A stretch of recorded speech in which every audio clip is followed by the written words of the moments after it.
أهلا أصدقاء سقراط، رجعنا لكم في موسمنا الرابع اللي أصبح فيه سقراط أحد منتجات 8. وحنبدأ موسمنا بحلقة مميزة مع الأميرة هيفاء، نائب وزير السياحة للاستراتيجية والاستثمار.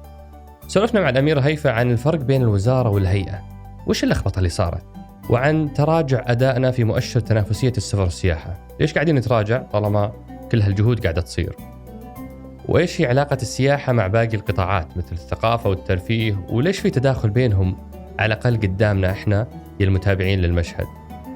والسؤال الأهم في هالمرحلة هو وش تأثير كورونا على مستقبل هذا القطاع وتحديدا على سنة 2020. ما نسينا سؤال البنية التحتية اللي كان يعني بالإجماع هو أكبر تحدي يواجه قطاع السياحة عندنا، وسولفنا عن التأشيرة السياحية وعن مواضيع كثيرة تخص قطاع السياحة في السعودية. أترككم مع الحوار. بونسوار، كومون تاليفو؟ Très bien, merci et vous? أنا متفاجئ أنك أنت دارسة البكالوريوس في بريطانيا والماجستير من أمريكا. فم سلطان، من وين أخذت الفرنسي؟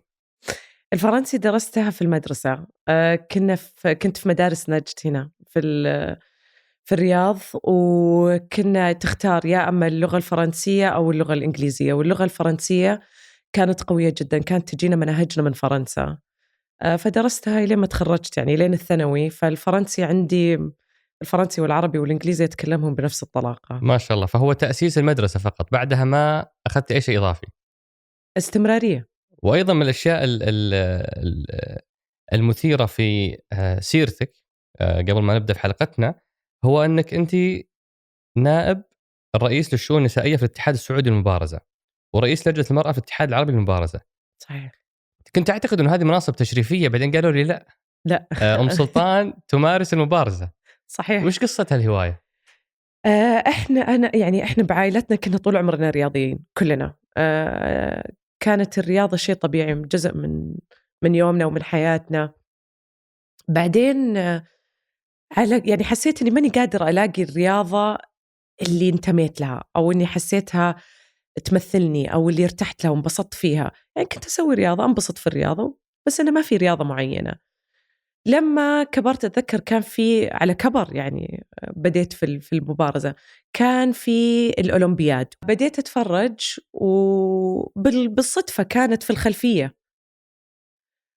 يعني ما حتى كنت قاعدة أتابع، كنا نستنى الأشياء الثانية، يعني كنا نستنى مباريات الكورة والأشياء هذه، وكانت بالخلفية والله المبارزة.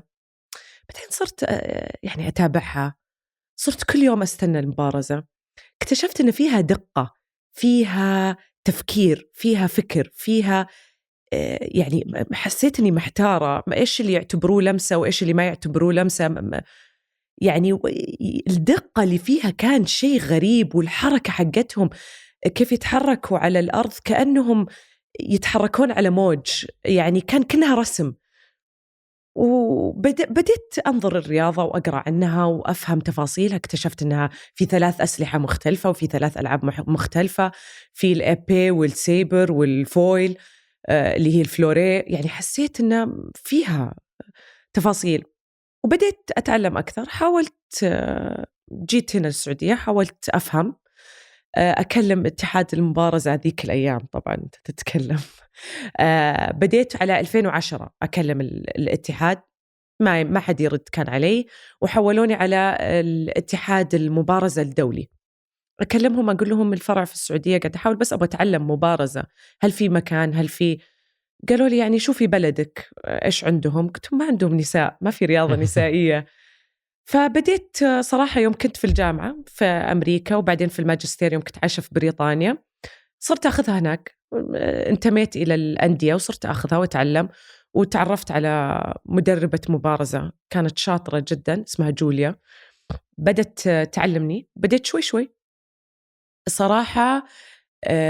كان تقني جدا، يعني قعدت 3 شهور بس على حركة الرجل. طفشت بيني وبينك، يعني أنا واحدة حارة. طفشت. قالت لي لا، هذا كله إحنا نعلمك الكنترول، نعلمك التركيز، نعلمك الأمور الفنية والتقنية، بعدين نعطيك السيف. أنا ما أعرف السيف 3 شهور، ما أعرف السيف 3 شهور ما لمست السيف ولا شيء، بس أحرك رجليني أروح قدام وأرجع ورا، أروح قدام وأرجع ورا. بعدين عطتني السيف وقالت لي في 3 حنشوف بناء على حركة يدك أي واحدة أفضل. قلت أنا ما أبغى بناء على حركة يدي، أنا بناء على أي واحدة استمتعت فيها. قالت لا مو كذا. قلت بديت والله، واكتشفت أكثر واحدة حبيتها اللي هي السيبر، لأنها سريعة الحركة. وبديت فيها وقعدت أحاول مع الاتحاد عندنا. بعدين تعينت في هيئة الرياضة وقلت بس جينا من جوا. ووقتها كنت أتكلم مع الأميرة ريما وأقول لها الله يخليك خلينا نبدأ بالاتحاد برياضة البنات. قالت لي تبين ابدأي من جوا، يلا اشتغلي ادعمي. قلت طيب نبدأ نشتغل، وبديت عليها عاد من الناحية الإدارية. اشتغلت مع رئيس الاتحاد الآن أحمد الصبان، وقال لي حطي خطة لإدخال النساء في هذه الرياضة، حطي استراتيجية، شوفي خلينا نجرب نشوف كيف. وقتها بدينا كان في لبنى العمير بس اللي هي شاركت في الأولمبياد في 2016، كانت الوحيدة اللي موجودة عندنا رسمياً مثلت المملكة العربية السعودية وفي اللعبة. اليوم عندنا أكثر من 200 امرأة تمارس رياضة المبارزة الحمد لله. ما شاء الله. إيه. هذا خلال ال4 سنوات؟ لا أقل. إحنا بدينا، أنا تعينت في 2017 صحيح. فمن 2017 إلى 2020 الحمد لله فوق 200 امرأة.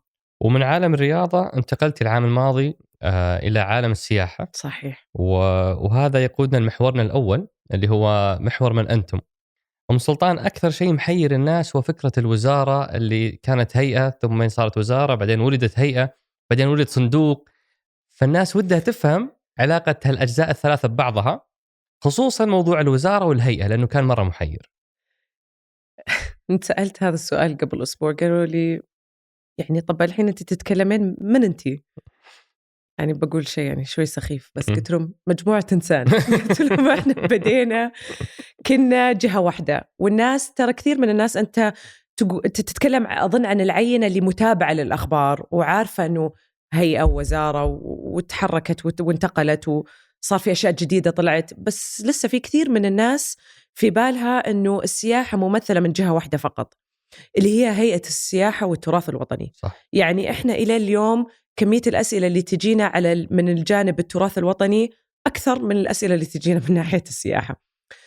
فأنا حبدأ من إحنا فعلا كنا جهة واحدة، ونطلب مننا سؤال، تعين معالي الوزير بهدف واحد، افتح البلد.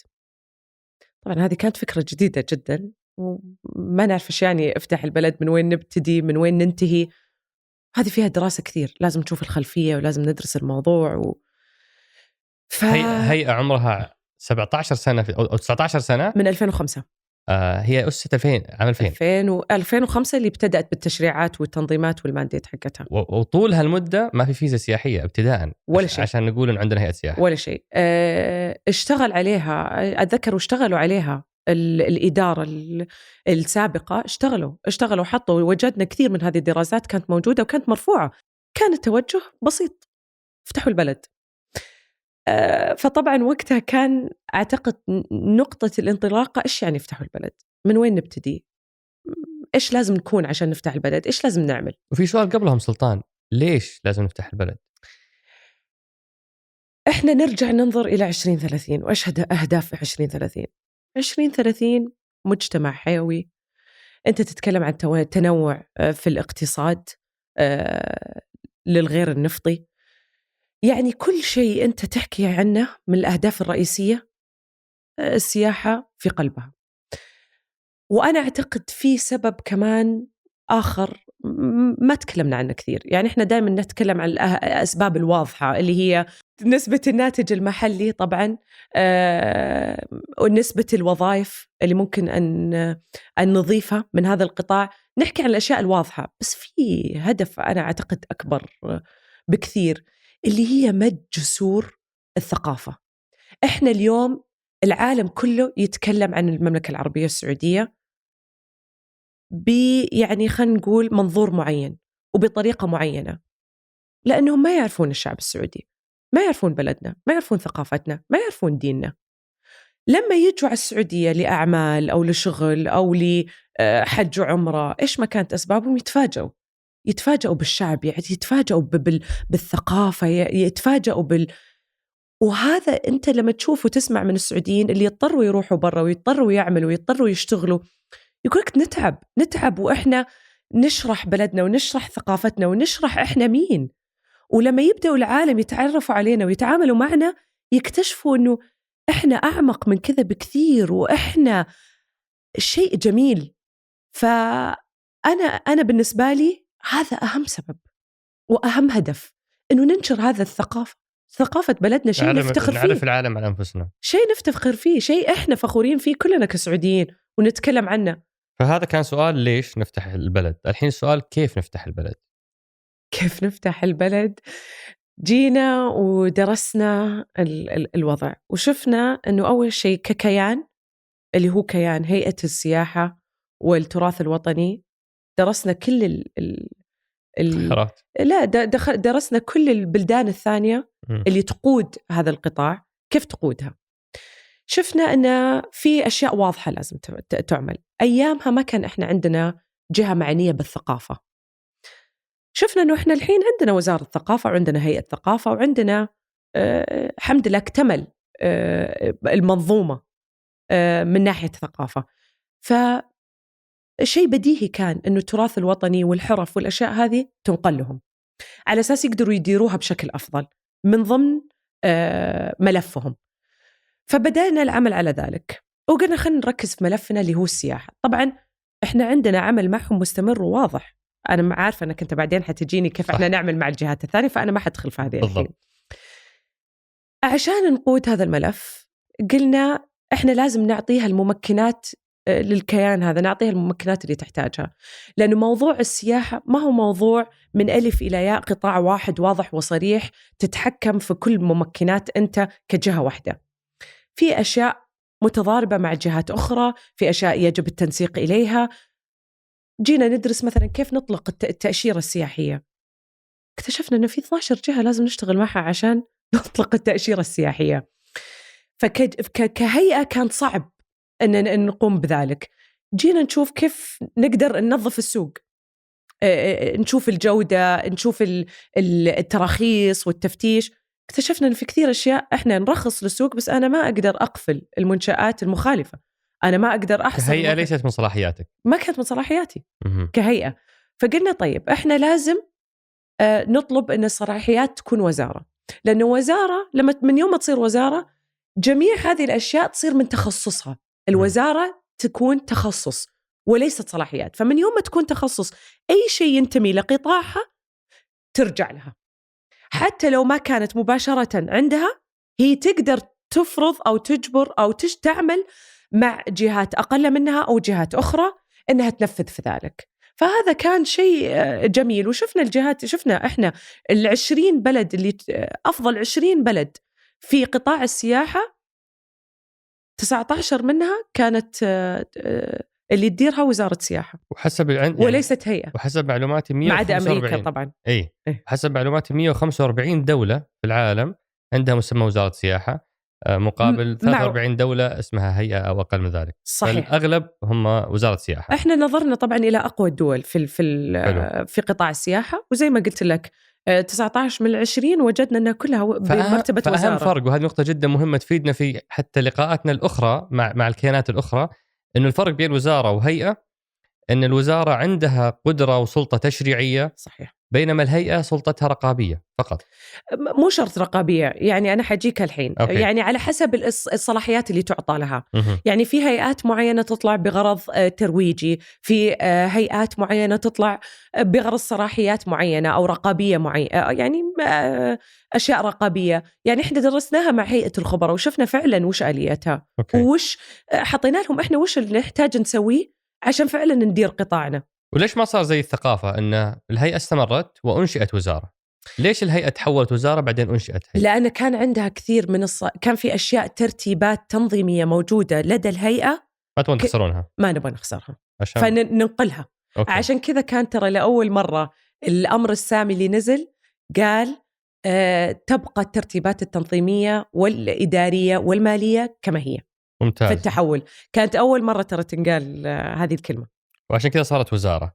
صحيح. بعدين ولدت الهيئة العامة للسياحة. صحيح، هيئة السياحة أو هيئة السياحة اسمها كذا؟ صحيح. هيئة السياحة. وش الشيء المفروض تسويه الهيئة والوزارة ما تقدر تسويه؟ أنا أقول لك بالضبط إيش اللي حصل. لما نظرنا إلى العالم كيف يدير قطاعات السياحة، اكتشفنا أنه دائما في جهة مستقلة عن الجهة المشرعة، جهة ترويجية. في بلاد العالم الثاني أعطيك أمثلة لها، في بريطانيا اسمها فيزيت بريتن، فيزيت يوكي، فيزيت لندن، عندك يعني إلى منطقة إلى البلد نفسها، إلى المدينة، على مستوى البلد وعلى مستوى المدينة. في دبي عندك DTCM، في سنغافورة عندك فيزيت سنغافورة، وفي العالم في جهة مستقلة ترويجية. ليش لازم تكون مستقلة؟ ليش ما الوزارة تروج السياحة؟ وش المشكلة؟ لأن الوزارة لازم تبقى بدورها كتشريعي. أنت لما تروج وتقيس مستوى رحلة، يعني مثلا من شغل هيئة السياحة أنها تقيس، عندها قياس لرحلة الزائر. لما تقيس رحلة الزائر حترجع بمقترحات لوزارة السياحة وتقول لهم في أشياء لازم تترتب وتتنظم بناء على هذا القياس وبناء على اللي درسته على أرض الواقع. وعشان تقدر هي تشتغل مع القطاع الخاص لخلق المحتوى وللعمل على المحتوى. يعني أنت صعب الجهة التشريعية اللي حتيجي تشرعهم وتقول لهم أنا حرخصكم وأنا حفتش عليكم وأنا حجيكم، أنا برضو أعمل معكم على خلق المحتوى. عشان كذا احنا فصلناها في جهتين مختلفة، ورئيس مجلس إدارتها هو الوزير. صحيح. وبعدين الكيان الثالث اللي هو صندوق التنمية السياحية، صندوق التنمية الزراعية، صندوق التنمية الصناعية، العقارية. الآن عندنا صندوق التنمية السياحية. وش فكرته؟ وش الهدف منه؟ الهدف منه أن احنا بدينا نعمل على استراتيجية السياحة، استراتيجية الوطنية للسياحة. احنا ما اشتغلنا لحالنا، احنا أول ناس قعدنا معاهم القطاع الخاص بحكم أنهم هم اللي حيقودوا هذا القطاع. فكان أول شيء لازم نسويه نقعد معهم نسمع منهم إيش هي المشاكل اللي اليوم موجودة، إيش الأشياء اللي هم حيحتاجونها. قالوا لنا أنتوا تبونا إحنا نقود القطاع، في أشياء إحنا نحتاجها. قلنا لهم تكلموا معانا عليها من ناحية الاستثمار إلى الناحية التشريعية إلى الناحية الترويجية، خلنا نسمع منكم. فمن بداياتنا كان عندنا كذا ورشة عمل مع القطاع الخاص، سواء مع مجلس الغرف، سواء مع تجار معروفين في القطاع السياحي، سواء مع ملاك فنادق، سواء مع الجمعيات اللي موجودة. من الأشياء اللي قالوا لنا ما في تحفيز للقطاع. البنوك اليوم تخاف، بالذات لما أنت تتكلم عن الفنادق والأشياء، تخاف تعطي قروض إلى حد ما، تعطيك إلى حد ما، والسبب أنها تشوف في عندنا فكرة الموسمية في الفنادق. فيقولوا لك لأنهم عندهم هذا التخوف القروض تصل إلى مرحلة معينة. فإذا إحنا ما عندنا دعم من الناحية من ناحية تمويلية، إحنا حيكون صعب، يعني مهما سوينا حيكون صعب بالنسبة لنا نحن نستثمر. وحجم رأس ماله 15 مليار، 4 مليار دولار أو 15 مليار ريال. صحيح. وهو جزء من صندوق التنمية الوطني. صحيح. متى نتوقع أول عملية إقراض من هذا الصندوق؟ في عندنا اليوم 6 مشاريع في الصندوق وصلت إلى المراحل النهائية. احنا نتوقع التوقيع مع هذه ال6 مشاريع قبل نهاية 2020. قبل يعني نهاية 2020 ال6 مشاريع. صحيح. وش معايير الاختيار؟ وش معايير التفضيل؟ هل أنتم تفضلون المدن الطرفية أو المدن الرئيسية، المشاريع الكبرى، المشاريع الصغيرة المتوسطة؟ هل عندكم معايير تفضيل؟ احنا اشتغلنا في استراتيجية التنمية السياحية، في استراتيجية السياحة الوطنية. احنا اشتغلنا عملنا على أولوية من ناحية المدن ومن ناحية الوجهات السياحية بالتحديد في هذه المدن. أنت تتكلم على 7 جهات، 7 مدن، ومن خلالها 38 جهة احنا حاطين لها أولوية إلى نهاية 2022. وش 7 مدن هذه إذا سمحتي؟ عندك الرياض طبعا لأنها العاصمة. عندك الرياض، عندك جدة، عندك المنطقة الشرقية، عندك الباحة، عندك المدينة المنورة، عندك الطايف، حايل. أوكي. فهذه المدن السبعة المستهدفة حاليا وهي الأولوية. صحيح. أم سلطان، وش يعني لو بنربط ملف السياحة بالرؤية، أنتم كنتوا ضمن برنامج التحول الوطني. صحيح. الآن أعتقد جودة الحياة، صح؟ صحيح. وأهم مؤشر عندكم هو مؤشر تنافسية السفر والسياحة، اللي للأسف يا أم سلطان قاعدين نتراجع فيه. يعني إحنا مو ثابتين، إحنا نرجع ورا في آخر تقرير العام الماضي 2019. أنا مبسوطة أنك سألتني عن هذا الموضوع. إحنا عندنا عرض عليه بكرة أوكي. مع المركز التنافسي.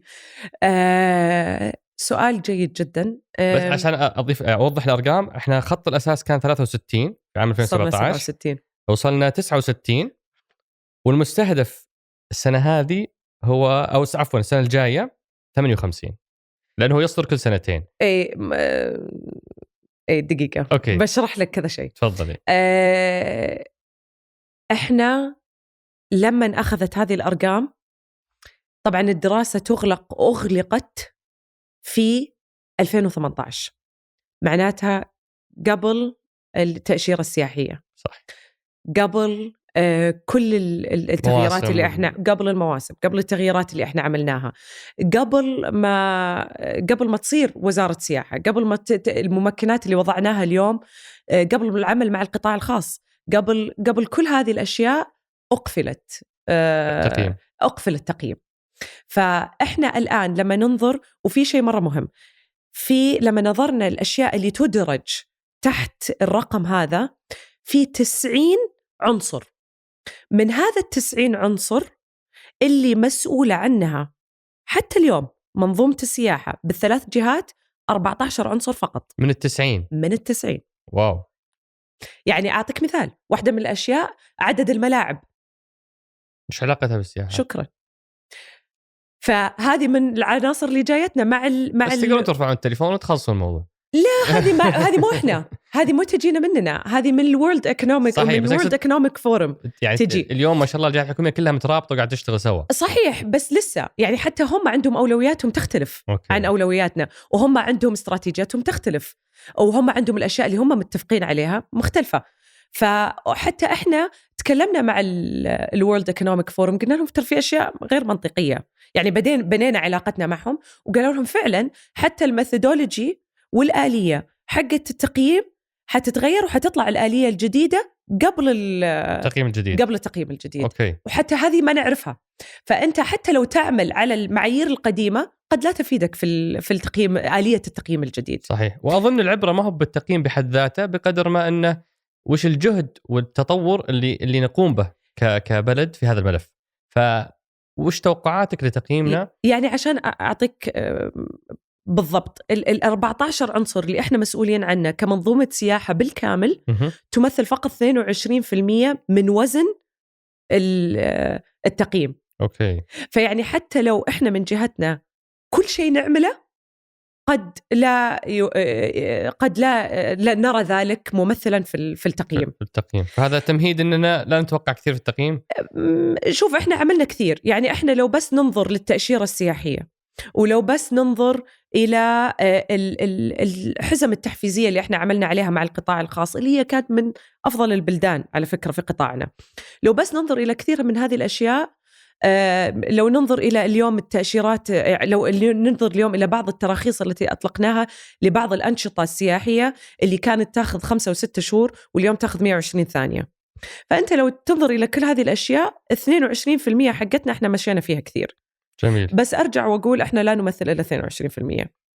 وإحنا نعمل معهم، نعمل مع نفس الورلد ايكونوميك فورم عشان الآلية اللي يقيمون فيها. حلو. آخر سؤال، احنا لما زلنا نفكك يعني الصورة الكبيرة ونبسطها عشان ما بعدها يكون سهل وواضح. آخر سؤال في هالجزئية هو وش علاقتكم أو مدى التعارض والتكامل بينكم وبين الثقافة، الرياضة، الترفيه؟ الأربع كيانات هذه الخطوط الفاصلة بينها مو واضحة كثير من الناس. احنا من البداية احنا عملنا مع كل الجهات المعنية، سواء ابتدينا من القطاع الخاص لأنه هو المتوقع أنه يقود، وبعدين عملنا مع الجهات الحكومية كلها، حتى استراتيجياتنا درسناها معهم. حلو. يعني قعدنا مع الثقافة وقعدنا مع الرياضة وقعدنا مع التجارة والاستثمار كأيامها كانت ساقية، يعني قعدنا مع كل الجهات المعنية في منظومتنا وعملنا معها وشفنا وين يبدأ دورنا وين ينتهي دورنا وين يبدأ دورهم هم. لأن أنا في آخر اليوم أنا أقدر أعمل على مستوى الفنادق، أنا أقدر أعمل على مستوى مزودي الخدمة، الأشياء اللي أنا أرخص لها. أنا أقدر أعمل على ترويج المملكة العربية السعودية وعلى وضعها في الخارطة.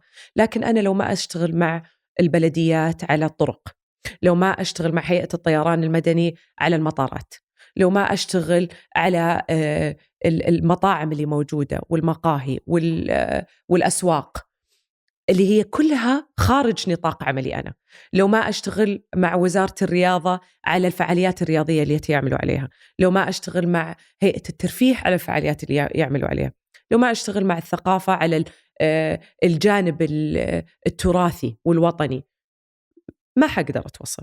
أوكي. فإحنا نعمل عملنا من ناحية تشريعية ومن ناحية ترويجية، لكن إحنا ننفذ من خلال شركائنا في الحكومة. كثير يلخبطون بين السياحة والترفيه والثقافة. طبيعي لأنها شيء جديد، شيء أوكي. جديد على البلد. يعني أنت لما تتكلم لا على الفعاليات الرياضية اللي بدأت تصير، ولا على الفعاليات بصفة عامة اللي بدأت تصير، ولا على السياحة وانفتاح البلد وإيش يعني ذلك، كلها بدأت خلال السنة ونص اللي فاتت بس.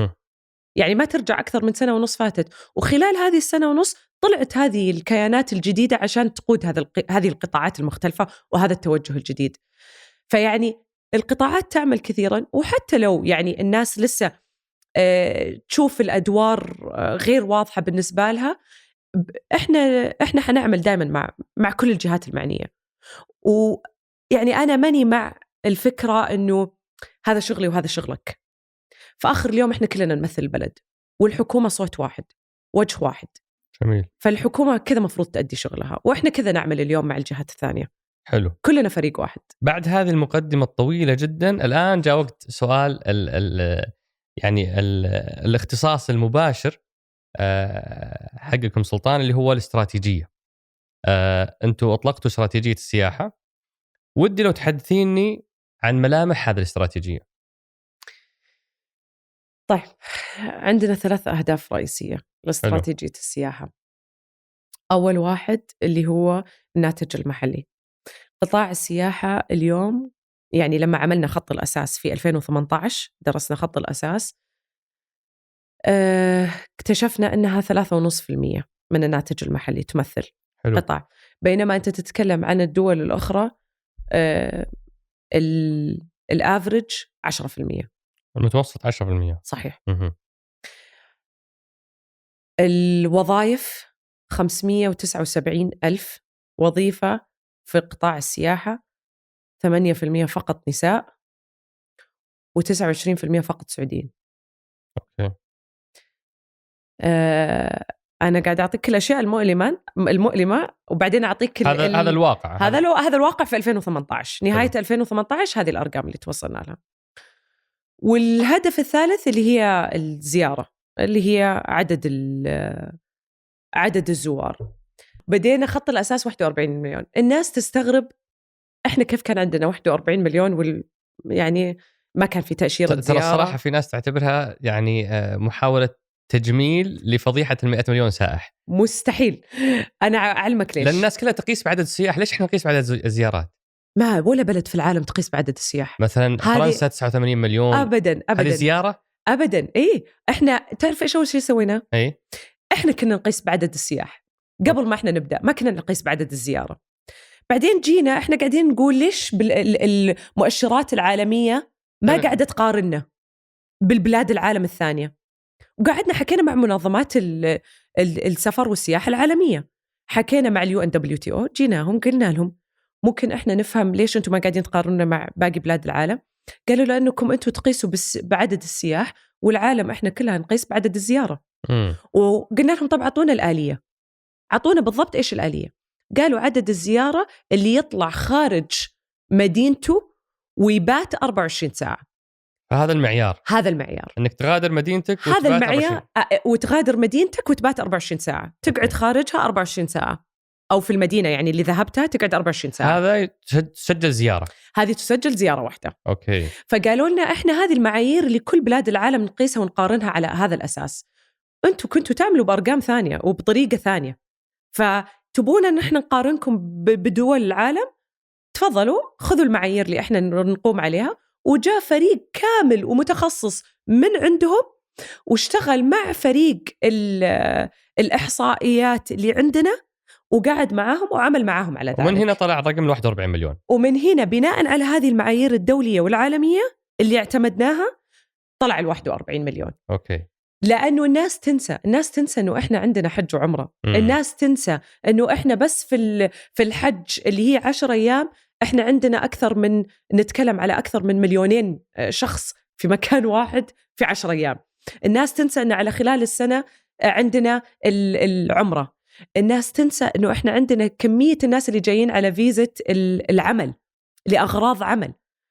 فإحنا عندنا في كثير. وهل 41 مليون فيها أيضا السياحة الداخلية؟ يعني صحيح. أنا لما أسافر أبها يوم ولا أسافر جدة يوم صحيح. حتى لو رحت عمل صحيح، لأنه هي أنت زيارة. بعدين تجي تحتها. أوكي. أنت تجي تحتها الأهداف، أنت هذا رقم الزيارة ككل.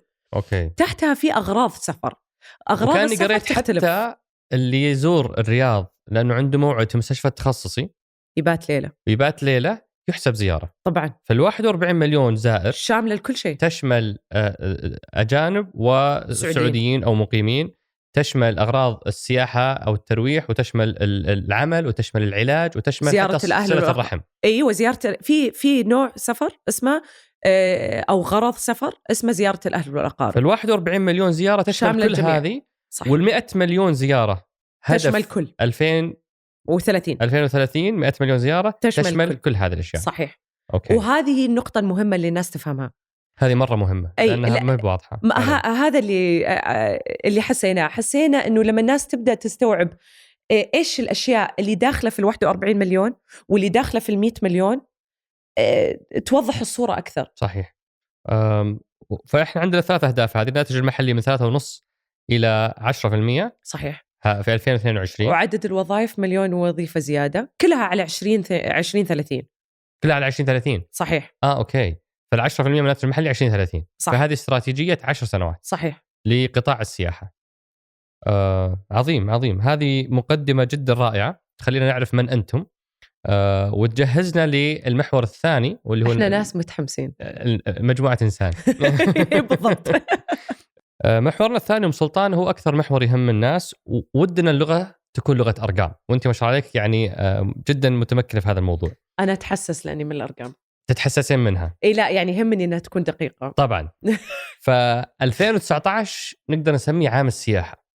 في كثير من الحراك السياحي في السعودية على مستوى تشريعي، فعاليات، تأشيرات، تعريف بالسعودية. كل التفاصيل هذه كانت موجودة في العام الماضي. ماذا حققنا بلغة الأرقام في العام الماضي؟ طيب، يعني أنا أقول الحمد لله إن كان عندنا 2019 نقدر نوري الناس إن فعلا الأشياء اللي إحنا عملنا عليها كانت في محلها، وقدرنا نحققها ونترجمها إلى الأرقام قبل ما تجينا جائحة كورونا وتدمر قطاعنا بكل العالم. فإحنا يعني من أبرز الأشياء خلنا نتكلم في عام 2019. خلنا نبدأ بالتأشيرة السياحية، بما أنه هو آخر شيء تركناه في الفقرة الأخيرة. التأشيرة السياحية إحنا وصلنا إلى 400,000 تقريبا تأشيرة سياحية أو تأشيرة زيارة صدرت من قبلنا في 2019.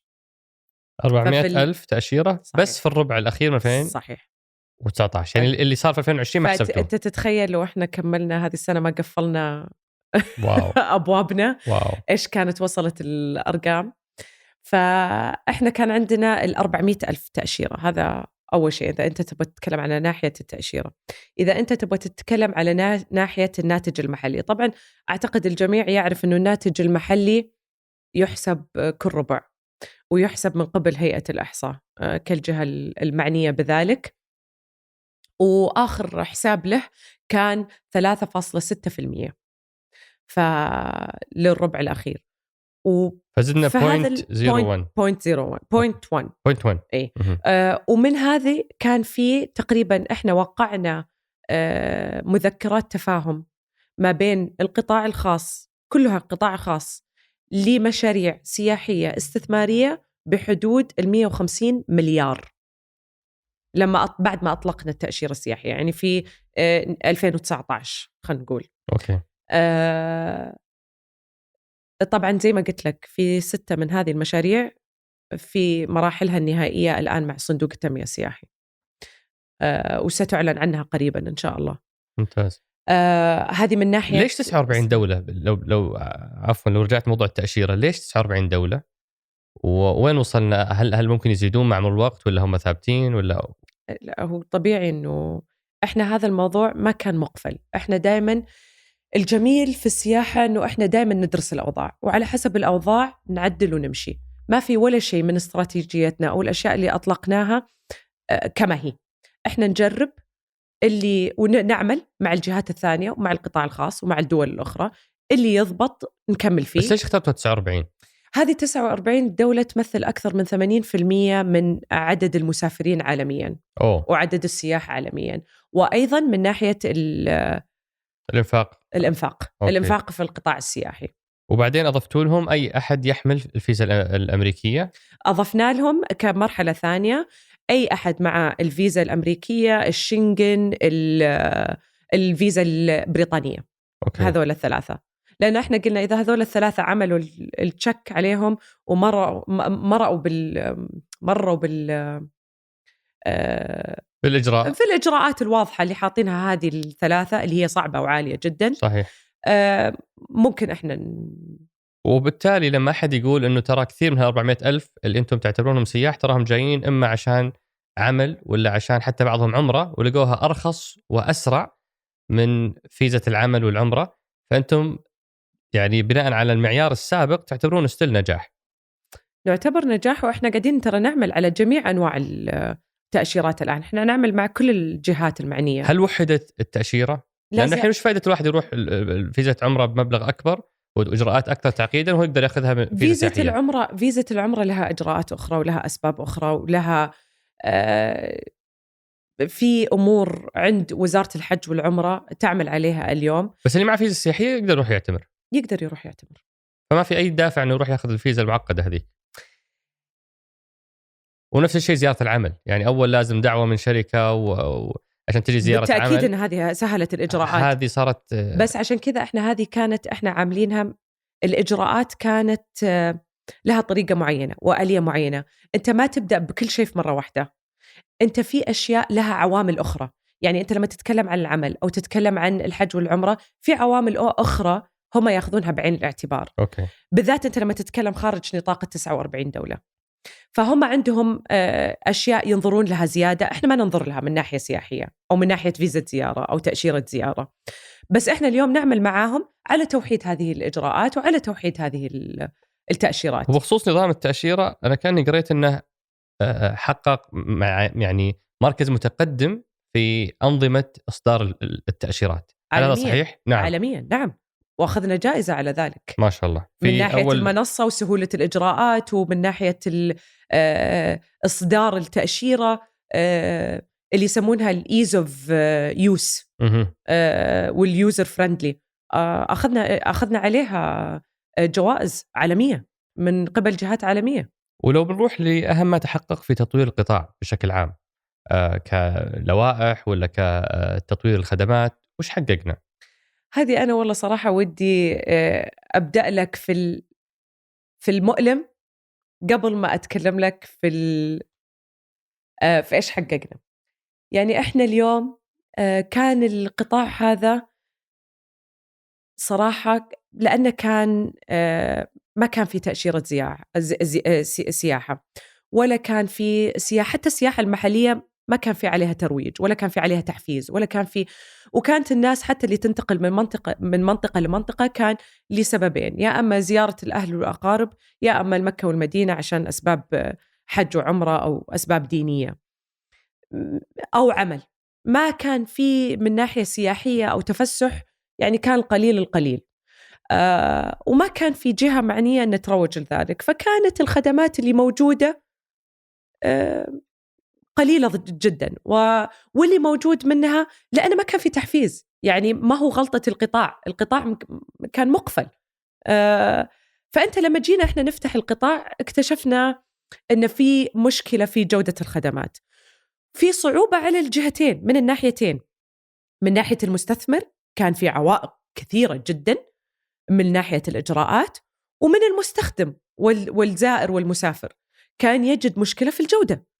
فأنت لما تيجي تتكلم مع المستثمر يقول لك أنا عندي مشكلة الموسمية، أنا البنوك ما تمول لي، أنتم معقدين لنا الإجراءات، مرة صعب الواحد ياخذ تراخيص.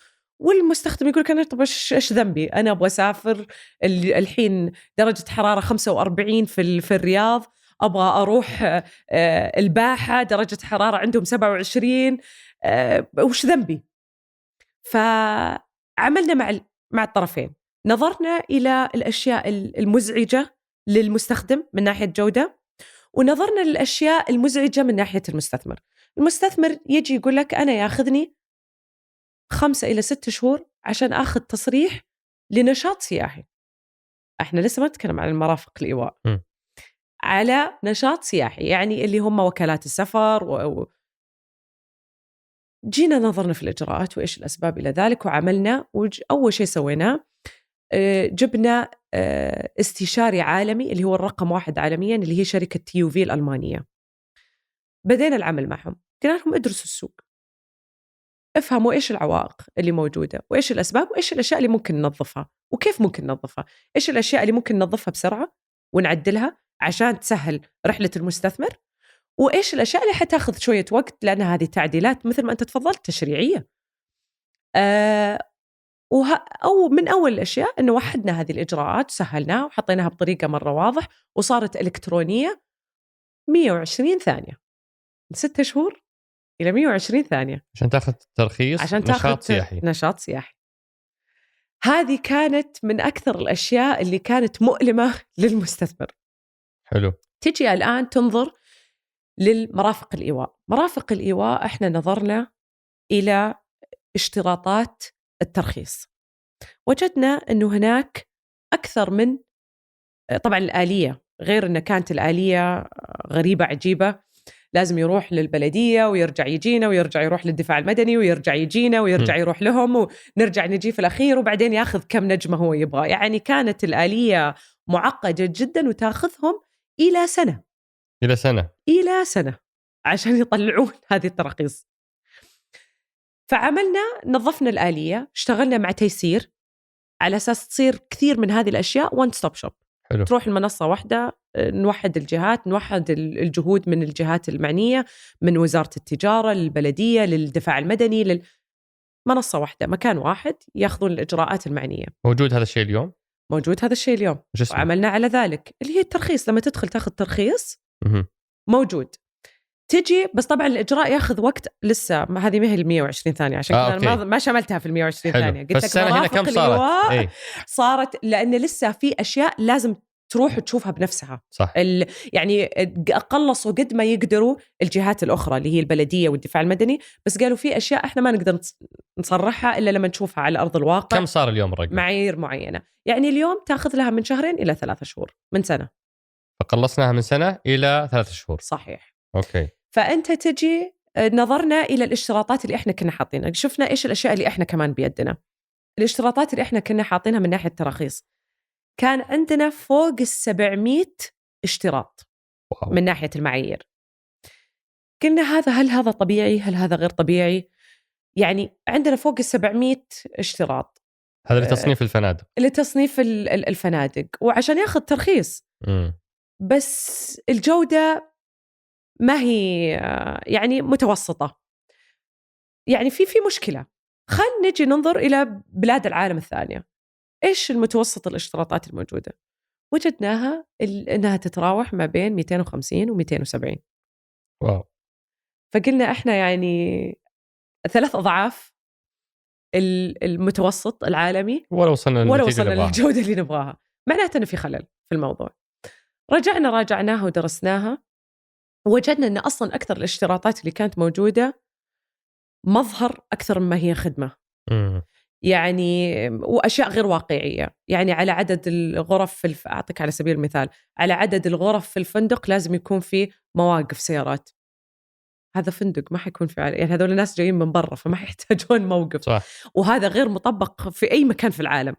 يعني وجدنا أشياء مثلا أن في مدخل الفندق لازم يكون في على الطاولة الرئيسية عدد معين من المجلات والجرائد. يعني في أشياء غير واقعية، أو تجاوز الزمن. مين يقرأ جرايد اليوم يعني؟ بالضبط. أو تجاوزها الزمن ومركزة أكثر شيء على المظهر أكثر ما هي على الشكليات أكثر ما هي على جودة الخدمة. طبعا راجعناها وقلصناها اليوم. المعايير الجديدة نزلناها إلى المستوى العالمي 257. وهذه بدينا الآن في حملات توعوية نعمل. إحنا طبعا ما نفذناها إلى الآن لأن أنت ما تقدر تنفذ شيء وأنت ما بلغت القطاع الخاص عن التغيير اللي أنت سويته. صح. يعني أنا قلت في البداية إحنا شريكنا أولا وأخيرا القطاع الخاص، نجاحهم هو نجاح القطاع. فإحنا بدينا الآن حملة توعوية لملاك الفنادق وللفنادق بالمعايير الجديدة اللي موجودة. طبعا يعني أنا ما أقدر أقول لك قديش هم فرحين وسعيدين بالمعايير هذه الجديدة. وبنفس الوقت حددنا آلية تفتيش جديدة.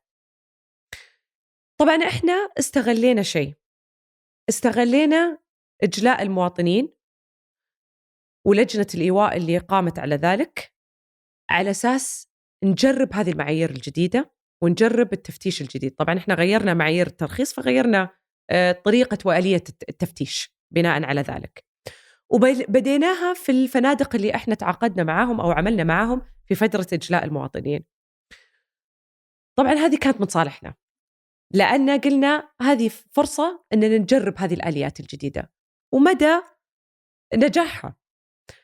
واللي وجدنا أنه لما بدأنا في لجنة الإيواء مستوى الرضا كان متدني من قبل النزلاء، وكانت الاتصالات اللي تجينا والشكاوي اللي تجينا على 930 مركز التواصل عندنا عالية جدا. بدينا ننفذ التصنيف الجديد والآلية التراخيص الجديدة وعملنا مع الفنادق على ذلك، وبدينا بناء عليها التفتيش الجديد بالآلية الجديدة بالمفتشين الجدد اللي تم تدريبهم من خلال شركة TUV. واللي وجدنا أنه على نهاية اللجنة بعد ما تم إجلاء تقريبا 47,000 مواطن من خلال 5 مدن مختلفة، اللي اكتشفناه واللي توصلنا له أنه مستوى الرضا طلع ل 95% ومستوى مكالمات الشكاوي نزلت يعني تقريبا 50%. ما شاء الله. فشفنا أن ضبطت هذه الآلية الجديدة. وهذه الآن بتتعمم على كل الفنادق؟ الآن هذه بدينا نعمم فيها على كل الفنادق في كل المملكة. طبعا قاعدين نشد على المناطق اللي احنا عاملين فيها حملة الصيف.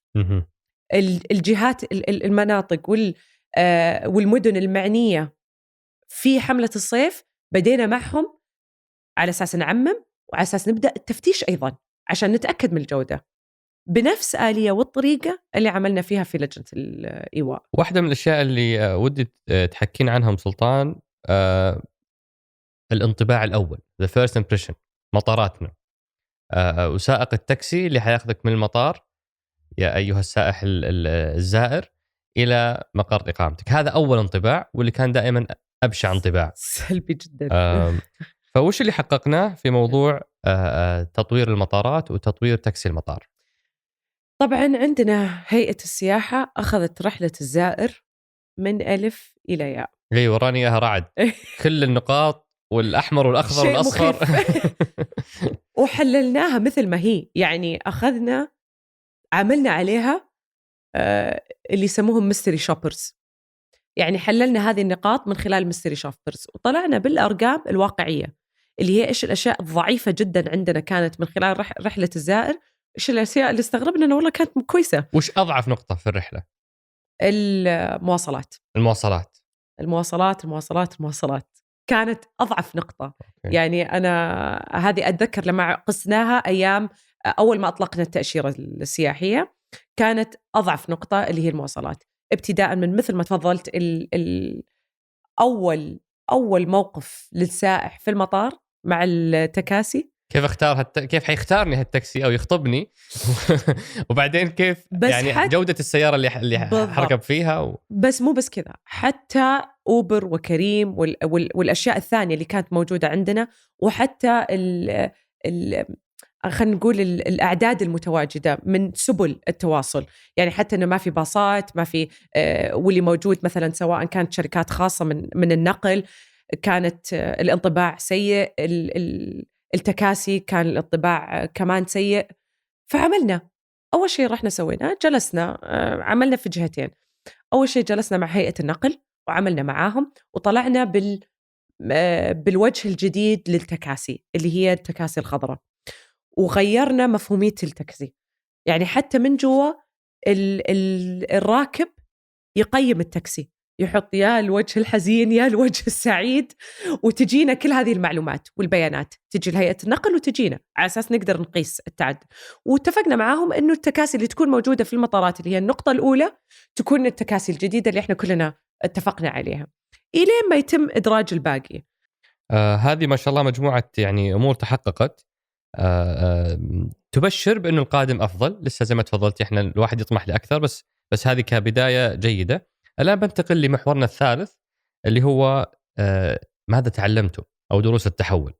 يعني رحلة فتح البلد هذا قرار يعني بضخامة قرارات يعني تاريخية شهدتها البلد، نقدر نورخ فيها مراحل هالبلد. يعني فمثلا هذه الرحلة، رحلة فتح البلد واللي صادمها تحدي البنية التحتية وجودة الخدمات، وتحدي الثقافة المحلية هل هي تقبل هذا الشيء ولا ما تقبله، وآخرهم تحدي كورونا اللي اليوم رجعكم لنقطة الصفر بعد ما انطلقنا بسرعة الصاروخ في 2019. هالثلاث تحديات ودي تحدثيني عنهم، كيف تعاملتم معهم وماذا تعلمتم من هذه التحديات الثلاثة؟ في أشياء أنا أقول تعلمناها إيجابية، ما كنا متخيلينها وكانت إيجابية جدا. مثلا قبول الشعب السعودي لهذا الشيء. ما أدري مين غرس فينا فكرة إن إحنا يعني شيء غريب، مصادمين للأجانب، بينما الواقع أننا كنا مضيافين يعني جدا. يعني إحنا حتى كنا أتذكر قبل قبل ما ننزل التأشيرة نتأكد ونشوف ونجس نبض من خلال أشياء معينة والفعاليات ونشوف إيش كان. يعني أنا أتذكر كانت أول تجربة لي صراحة مع استضافة السعوديين للأجانب، ما كانت في التأشيرة السياحية ولا كانت في دوري في السياحة، كانت في دوري في الفورمولا إي. أتذكر كانت صدمة بالنسبة لي لما كان في كمية أجانب كبيرة جو عشان السباق، وكانت أول سباق من نوعه، وكان يعني هذاك كان فيه كثير أشياء لأول مرة وجديدة جدا. فأتذكر كان تخوف عالي جدا من ردة فعل.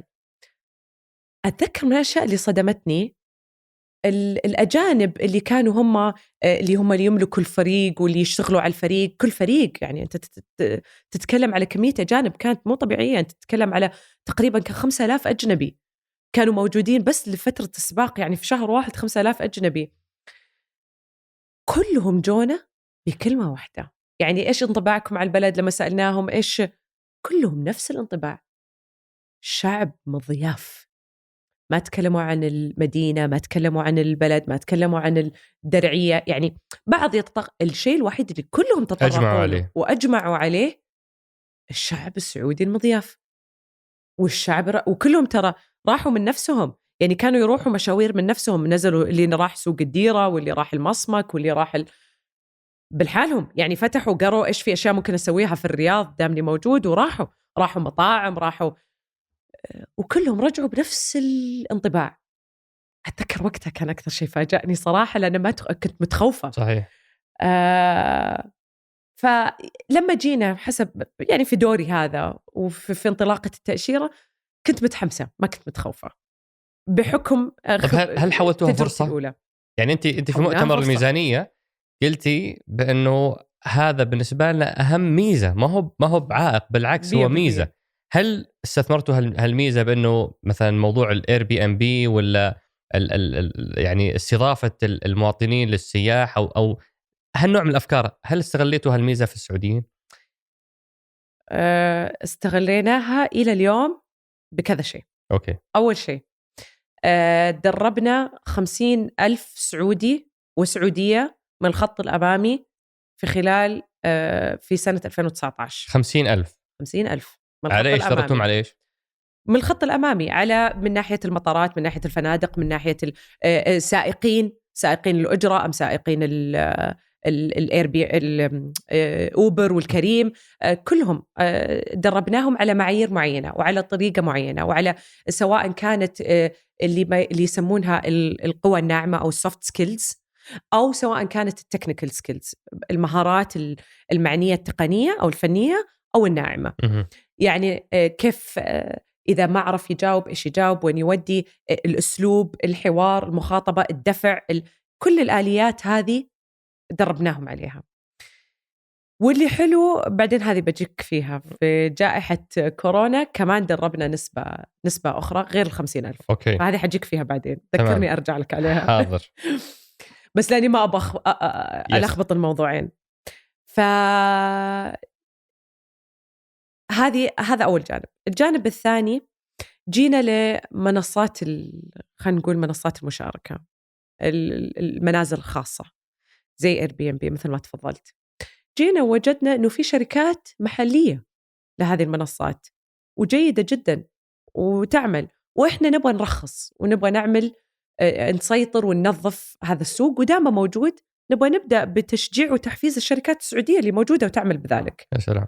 وأكيد نبغى نفعل دور مثل ما تفضلت، اللي يملكون مثلا مزارع، اللي يملكون بيوت، يجي لما ينزل السائح يقعد عنده في البيت يعلمه كيف مثلا، بالذات اللي مثلا موجودين في مزارع، إيش الفعاليات اللي ممكن يفعلوها، الطبخ اللي مع أهل المزرعة ويجون ويعلمونهم الطبخ، اللي في البحار اللي يطلعون يصيدون. وجدنا أن في كثير منهم بالعكس ودهم أنه يقدمون هذا الشيء.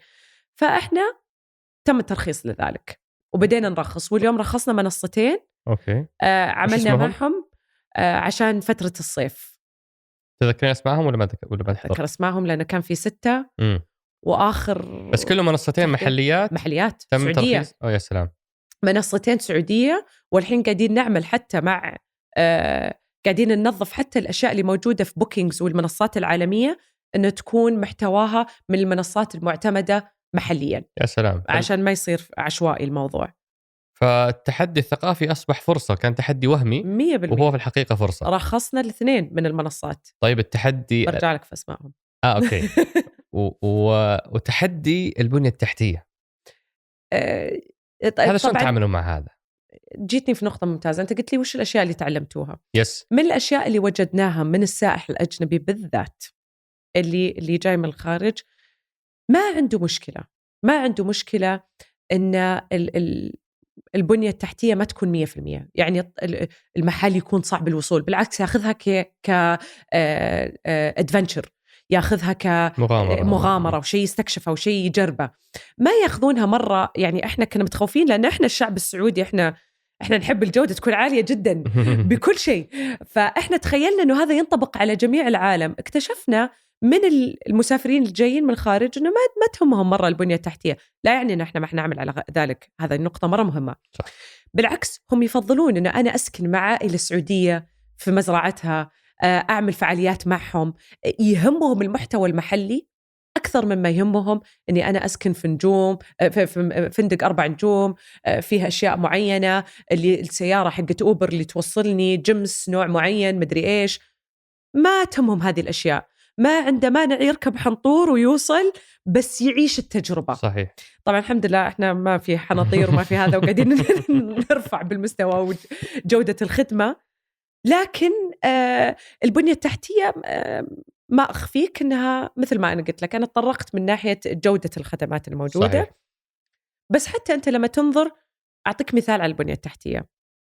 إحنا لما جينا نبغى نطلق حملة الصيف وجدنا أن في خط رائع على البحر الأحمر من عسير إلى تبوك. من عسير إلى تبوك، رائع. بس وجدنا كمان لما جينا ندرس له لازم ننظر للبنية التحتية. الخدمات ما عندك مشكلة، حتى القطاع الخاص قال ما عندنا مشكلة نستثمر حتى في اللي يسمونها الفنادق المؤقتة، مثل ما شاهدنا بالعلا ولا غيرها، اللي هي تكون زي مخيمات بحرية. صح. بدل ما هي مخيمات برية، تكون مخيمات بحرية. الخدمات يصير مناطق معينة يتم فيها مثلا مجموعة من المقاهي والمطاعم، الله يكرمكم حتى دورات المياه المؤقتة ولا آخره. جينا نظرنا قلت لهم أول شيء لازم ننظر له اللي هي محطات الوقود اللي هي محطات الاستراحة اللي يسمونها. نعم. يعني يجب أن نكون واقعيين. حتى العدد الكافي مو موجود من هذه الاستراحات على رداءتها. على أيوة. على رداءتها ما هي كافية. يعني لا من ناحية كمية ولا من ناحية جودة. طبعا احنا على طول عملنا مع وزارة البلدية، وفي لجنة معنية الآن، اللجنة الوطنية لمحطات الوقود، عملنا مع اللجنة ومع من خلال والله وزارة البلدية، وهم عندهم خطة واضحة لتطوير المحطات بالضبط ولتنظيف هذا المستوى. يعني وعلى مستوى الفردي ما عاد في على مستوى فردي الناس تفتح محطات وقود، وعندهم خطة جميلة جدا. أنا ما حتكلم بالنيابة عنهم. صحيح. بس احنا جينا وقلنا لهم احنا لازم نتكلم معاكم على شيئين. أولاً معايير الاستراحات الأساسية اللي لازم تكون موجودة عشان تخدم الزائر والأشياء اللي حيتوقعها، وحطينا الاشتراطات ووافقونا على ذلك وحيطبقونها.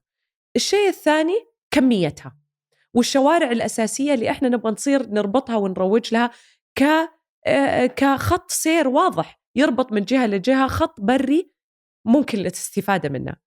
لأن احنا عندنا هذا الرائع اللي على البحر الأحمر على سبيل المثال، واحدة من الخطوط، واتفقوا معنا، فقاعدين نعمل معاهم الحين على آلية وخطة واضحة إلى نهاية 2021 على الخطوط اللي احنا حطيناها ذات أولوية، على المستوى، على الجودة، وعلى الكمية أيضا اللي موجودة. فهذه أنت لما تتكلم، أنا بس أعطيتك مثال على البنية التحتية، إنه إحنا ننظر من استراحة المحطات إلى الخدمات في المطارات، إلى حتى الطرق اللي أنت توصلك من محل لمحل، الطريق الأساسي، أو حتى الإرشادات واللوح الإرشادية على الشوارع. فنحن نعمل مع جميع الجهات الحكومية على ذلك. في تناسق وتناغم جميل جدا شفناها في التأشيرة السياحية، أقول لك أكثر من 12 جهة اشتغلت مع بعض بشكل رائع، ونشوفها الحين في حملة الصيف برضو موجود نفس التناغم والتنسيق. بس العمل كبير وجبار وبالنسبة لتحدي كورونا، قبل ما تحكي لي عن التحدي هذا، أم سلطان أوصفي لي شعورك لحظة صدور قرار إيقاف الرحلات. طبعا أنتم كان عندكم موضوع الجي 20 وخطط الجي 20 وزوار الجي 20 والسياح والمعرض الكتاب ومؤتمرات الاي اي ومؤتمرات كثير. يعني كان في زحمة فعاليات في الربع الأول لا توصف. احنا كنا قايلين، أنا أظن إحنا حسدنا نفسنا للأمانة. إحنا كنا قايلين إن هذه السنة الذهبية للسياحة. أطلقناها واستعجلنا في إطلاقها السنة اللي فاتت. ترى الفترة اللي اشتغلنا على التأشيرة وأطلقناها فيها فترة قياسية يعني صراحة، لهدف استغلالها في هذه السنة. كانت السنة الذهبية يعني ممتازة من ناحية الأشياء، على الناحية من ناحية مثل ما تفضلت أنت، كل اللي تكلمت فيه من ناحية واحدة فقط، اللي هي من ناحية اللي تسميها السفر لغرض العمل، اللي هي كلها تدرج تحت سياحة المؤتمرات والمعارض. بالضبط، تدرج تحت هذه. لسه كان في، احنا نتكلم على الفعاليات اللي كانت قائمة، على المواسم اللي كانت قائمة. فورمولا إي وصل مستوى عالمي، الناس تجيه من كل الخليج. وصلنا أرقام، يعني حطينا نفسنا على خارطة العالم. صحيح. فكنا حنستغلها هذه السنة، إنه الإجراءات موجودة والتشريعات موجودة والعمل على مستوى الفنادق وعلى الجودة وعلى وحتى لما نشوف عملنا مع القطاع الخاص وشفناها الحمد لله قدرنا نستغل منها الحين في فترة الصيف، عملنا مع القطاع الخاص حتى على المحتوى، على الباكجز اللي موجودة وسهولة إيجادها والعمل من خلالها على أساس نستغل هذه كلها حندرجها للسياح. فإحنا يوم جاء هذاك الخبر إحنا طبعا كنا متوقعين لأنه إحنا مو جزء أول من اللجنة أنتم. إيه جزء من اللجنة، وما كنا أول دولة تغلق، يعني بدأت تغلق دول أخرى قبلنا. فإحنا عرفنا أن الموضوع جاي، وإحنا كان التوجه أعتقد واضح جدا اللي هي سلامة المواطن أولا وأخيرا. صحيح. فإحنا كلنا مشينا مع هذا التوجه أصلا. بس تعالوا خلينا نقيس الحين الخسائر وكيف يعني نقلل منها أو نغتنمها حتى. طبعا هي خسائر على مستوى عالمي، يعني أنت مو بس تتكلم على قطاعك، يعني أنت على مستوى العالمي كانت من بداياتها منظمة السفر والسياحة العالمية تكلمنا تقول ترى أنتوا تتكلموا على 200,000 إلى 500,000 وظيفة. هذه في البداية أول ما بدينا عالميا في القطاع دايركت جوبس، الوظائف المباشرة 200,000 إلى 500,000 وظيفة. أرجع وأقول هذه في البداية، هذا ما لسه خسائر قطاع الطيران، خسائر كانت بس إحنا نسمع أرقام، والأرقام تتدبل أسبوع وراء أسبوع. نسبة الإشغال في الفنادق نزلت أقل من 5%. يعني كانت أرقام صراحة مخيفة. طبعا إحنا بسرعة الحمد لله كان في مجموعة من الحزم التحفيزية اللي طلعت للقطاع الخاص من قبل الحكومة، تشمل جميع القطاعات وبالأكيد تغطي على قطاعنا. لكن إحنا جينا قلنا خلينا ننظر إلى قطاعنا يا جماعة أكثر شيء متضرر، ما حنشتغل لحالنا. إحنا ما ودنا نطلق أشياء إحنا نعتقد إنها مناسبة وهي على أرض الواقع ما تفيد القطاع الخاص. جلسنا مع القطاع الخاص واجتمعنا معهم، مع مجلس الغرف، مع الجمعيات، حتى مع المستثمرين العالميين والدوليين، وقلنا لهم إيش هي أبرز الأشياء اللي قاعدة تواجهكم من ضغوطات اليوم، إيش هي الطلبات، إذا تقدروا تختصروا 3 طلبات تطلبوها مننا عشان نعمل عليها. أول شيء قالوا لنا إياه وتفاجأنا منه، لما تفتح البلد شفافية المعلومات، أو لما تبدأوا تفتحوا شوي الشفافية في المعلومات. يعني أول ما أنتوا تعرفوا شيء علمونا، إذا أنتوا حتعملوا حملات صيفية وين حتعملونها عشان توجهونا في المكان الصح، ادعمونا في الترويج، ادعمونا في الحملات، يعني وجهوا الطلب عشان نروح نلبيه، وعلمونا وين أنتوا حتوجهوا الطلب عشان إحنا نكون جاهزين، وعلمونا قبل بوقت طبعا عشان نعمل معاكم. حلو. وبالفعل هذا اللي سويناه، هذا اللي عملنا معاهم. الشيء الثاني اللي قالوا لنا عليه، إحنا عندنا مشكلة مع طبعا رأس المال البشري. لأنه مثل ما لو ذكرت في البداية، أنت تتكلم على أكثر من 70% يعني أو تقريبا 70% من اللي يعمل في القطاع غير سعودي. حزم الدعم ما تشملهم أبدا. صحيح. فإحنا جينا قلنا طيب إيش ممكن نعمل؟ مشينا في مسارين. أول شيء حاولنا نمشي في المسار الواضح اللي هي من ضمن اللجان اللي كانت مبنية لهذا السبب، ونشوف إيش الأشياء اللي ممكن نتوصل لها. ومشينا في مسار ثاني، قلنا إحنا عندنا صندوق تنمية سياحي، خل نشتغل مع صندوق التنمية السياحي، يقعد معهم، طبعا هو معنا في كل الاجتماعات يسمع منهم. حلو. إيش الأشياء اللي ممكن ندعمهم فيها، وإيش بالضبط المشاريع اللي ممكن يطلعها لدعمهم في هذا الوقت. لأنه إحنا قلنا يا جماعة في آخر اليوم 70% من اللي يشتغلون مو سعوديين، لو أنا ما أدعمهم في هذا الشيء، هذه الشركات ما حتكون موجودة السنة الجاية عشان تلبي القطاع والأفكار اللي عندنا والتوجهات والوجهات السياحية. فبالفعل بدت صندوق التنمية السياحية تعمل مع البنوك عشان تشوف وش الآلية اللي تقدر تسويها، إيش الجارنتي الضمان اللي ممكن تاخذه على أساس تقدر تعطيهم قروض رأس مال عامل، قروض للرأس المال العام. حلو. فبدت في هذه المبادرات وبدأ الإقبال عليها، وبدأوا يفعلوا هذه المبادرة. حلو. هذه الطلب كان الطلب الثاني. الثالث هل هو العقاب التدريب اللي كنت تقولين عنه؟ الثالث قالوا إذا لا ما له دخل في التدريب.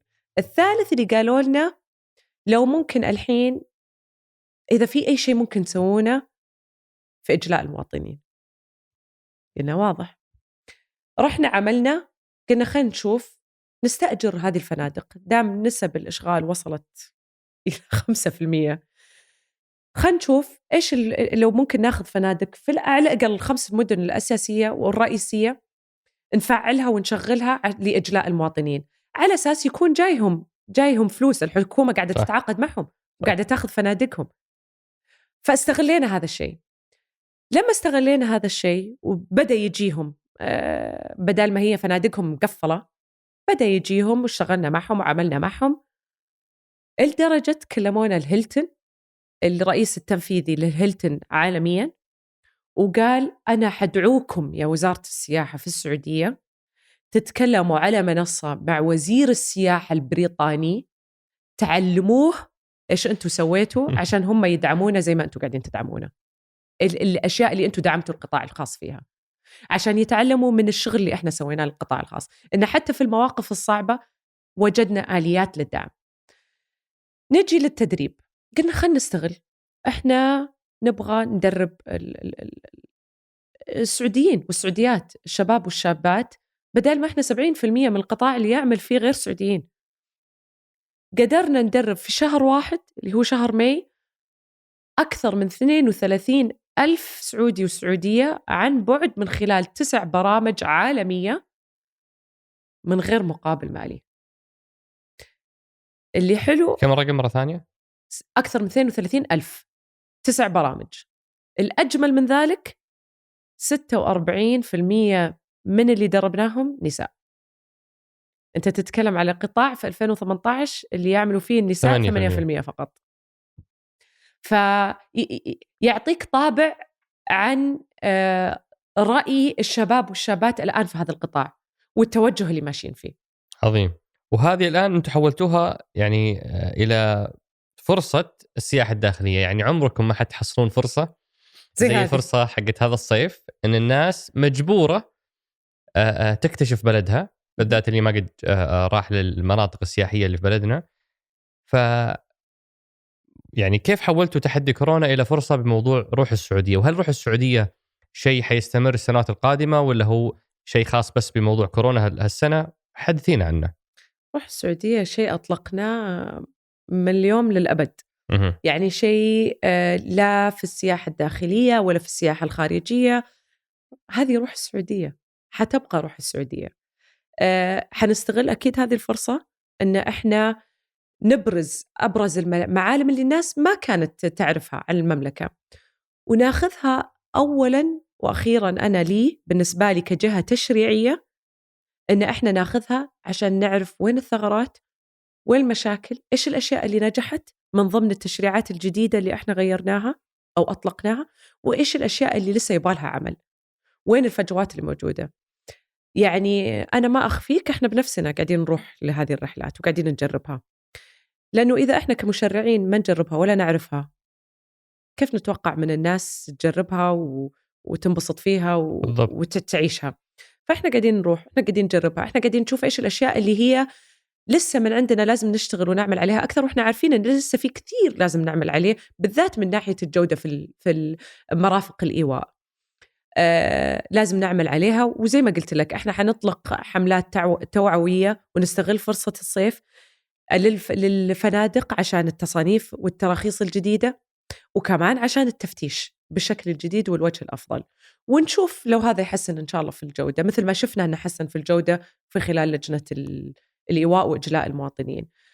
تحديات نشوف الأشياء اللي النواقص في البنية التحتية. تحديات صعبة لكن واثقين أنكم إن شاء الله قدها ونقول عسى الله يقويكم. أبنتقل لمحورنا الرابع والأخير اللي هو أسئلة أصدقاء سقراط.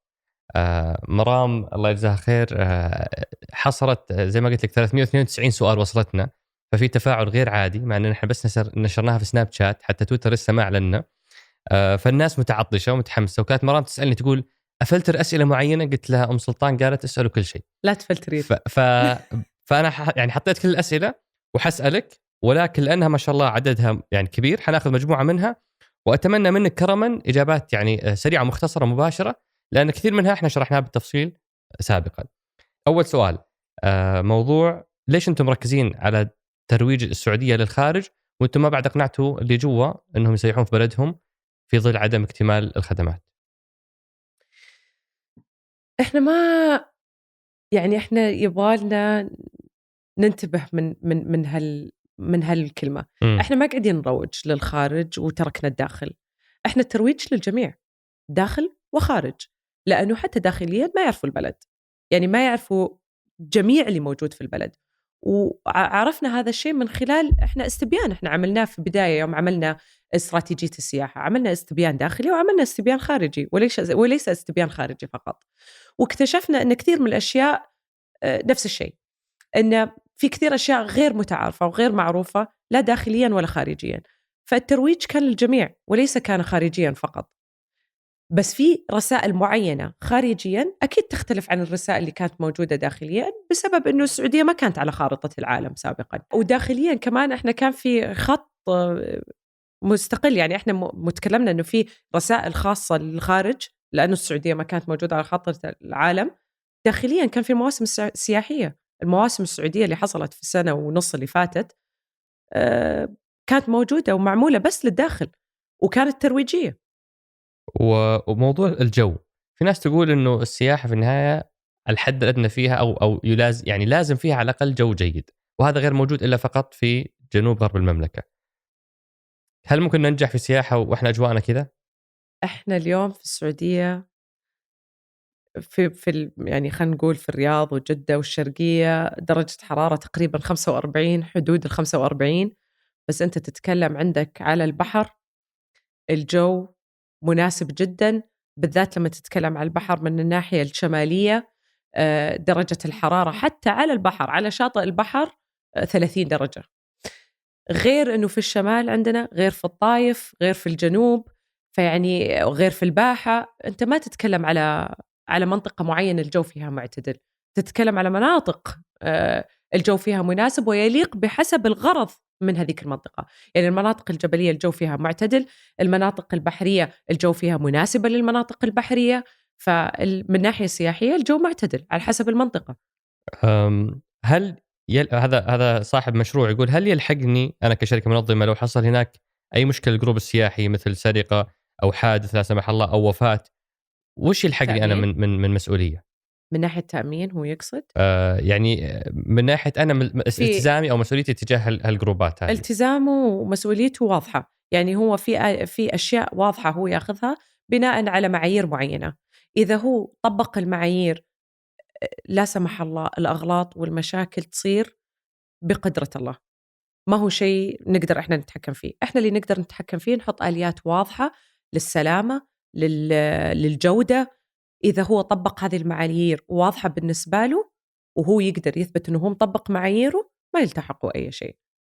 حوادث تصير دام هو مطبق المعايير الواضحة، ما يلتحقوا شيء. وإحنا الآن على فكرة ندرس موضوع التأمين للمسافر والتأمين للشركات نفسها من جهتنا كتشريعي. التأمين للسائح موجود، التأمين الطبي، لكن تقصدين تأمين؟ أقصد التأمين في الرحلات اللي مثل هذه. حلو.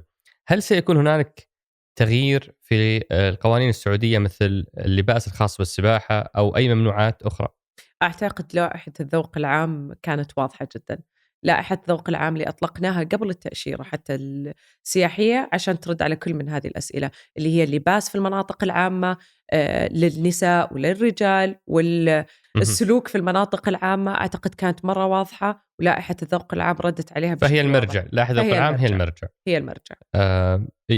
وهنا يقول واحد كثير من رحلاتي برا زي ما أكدت أنت قبل شوي أم سلطان، أن جودة الخدمات ما هي المعيار بقدر ما هي التجربة نفسها. فيقول أروح القرية في الهند وأعيش مع أهل القرية نفسهم وأتنقل بتنقلهم.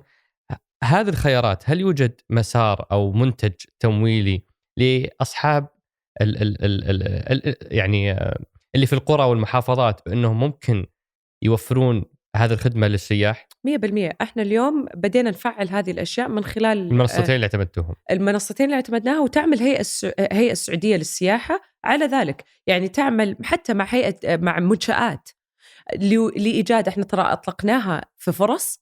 احنا اليوم اشتغلنا في منصة فرص، أطلقنا الفرص اللي مثل هذه عشان نشجع القطاع الخاص بالذات في المنشآت الصغيرة المتوسطة اللي عندهم أفكار مثل هذه في المناطق أو في القرى أو في المزارع أو حتى في الصيد. والصندوق هل يدعمهم أو مو ضمن خيارات الصندوق حاليا؟ الصندوق حيكون عنده مسار، حيعمل على مسار مع منشآت، وبدأ في العمل على منشآت لتمويل للمشاريع الصغيرة المتوسطة. بس عموما منشآت عندها صندوق للمشاريع الصغيرة المتوسطة موجودة حاليا، وإحنا اتفقنا عليهم معاهم إنه يحطون نسبة معينة للمشاريع السياحية. بنخلق وظائف 1,000,000 وظيفة، هل بتكون كلها وظائف مؤقتة زي اللي شفناه في المواسم؟ أبداً. ولا حنتكلم عن 1,000,000 وظيفة دائمة؟ نتكلم على 1,000,000 وظيفة دائمة بحلول 2030 بإذن الله. شكرا أم سلطان، أنا ممتن وسعيد إنه أول حلقة في الموسم الرابع تكون مع شخصية بقيمتك وقامتك وموضوع مهم زي موضوع السياحة. الله يسعدك، شكرا لك والشرف لي. الله يحفظك. الله يشرف مقدارك. شكرا لكم على الاستضافة.